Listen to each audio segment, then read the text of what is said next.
दोस्तों, क्या आपने कभी सोचा है कि जिस परिवार ने भारत पर 30 साल से ज़्यादा राज किया, जिस परिवार के खून में पॉलिटिक्स है, उस परिवार का सबसे बड़ा चेहरा राहुल गांधी आज तक देश का प्रधानमंत्री क्यों नहीं बन पाया? क्या उनके भाषण और उनकी गलतियां जिम्मेदार हैं या फिर उनके पीछे खड़ी सोनिया गांधी की जिद? आज हम कांग्रेस के इतिहास का वो सच सामने लाएंगे जो आपको किसी किताब में नहीं मिलेगा। आज बात होगी कांग्रेस के अंदर चलने वाले नेपोटिज्म की, इमरजेंसी के दार की और राहुल गांधी के पीएम न बनने की असली सच्चाई की। वीडियो को आखिर तक देखना, क्योंकि ऐसी सच्चाई बोलने से हर कोई डरता है। पार्ट एक, राहुल गांधी पीएम क्यों नहीं बने? The political blind spot.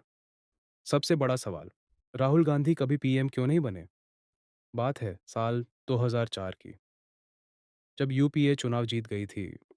Sonia Gandhi ने खुद पीएम न बनाकर डॉक्टर मनमोहन सिंह को कुर्सी पर बिठाया।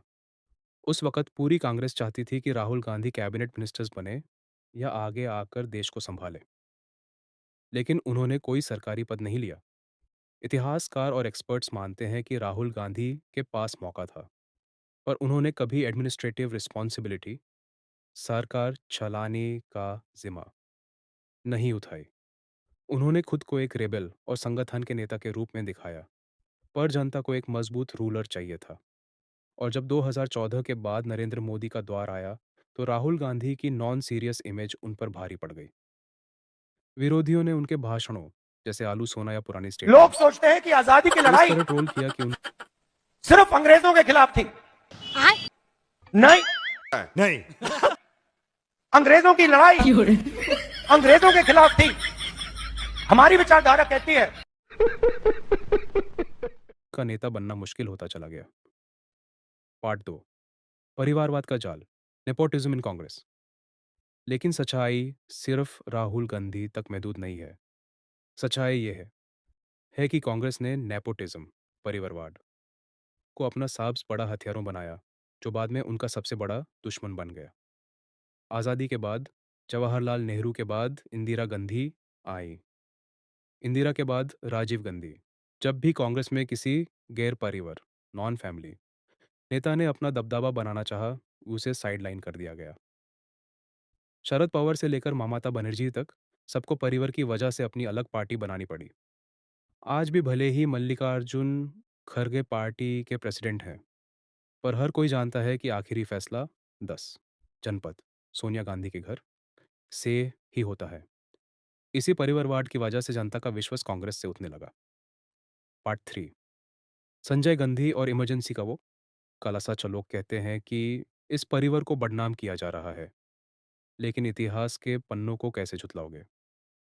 1975 में इंदिरा गांधी ने जब देश में इमरजेंसी लगाई, तब उनके छोटे बेटे संजय गांधी ने जो किया, वो देश कभी नहीं भूल सकता। संजय गांधी के पास कोई सरकारी पोस्ट नहीं थी, लेकिन उनका डर ऐसा था कि पूरी ब्यूरोक्रेसी उनके आगे झुकती थी। उन्होंने दिल्ली के आसपास के इलाकों में जबरदस्ती नसबंदी, फोर्स्ड स्टेरिलाइजेशन के प्रोग्राम चलवाया। लाखों गरीबों को पकड़ पकड़ कर उनकी नसबंदी कर दी गई। जो खिलाफ बोला, उसे जेल में डाल दिया गया। यह था पावर का वो नशा, जिसने इस परिवार की छवि को पहली बार जनता की नज़र में एक डिक्टेटर जैसा बना दिया।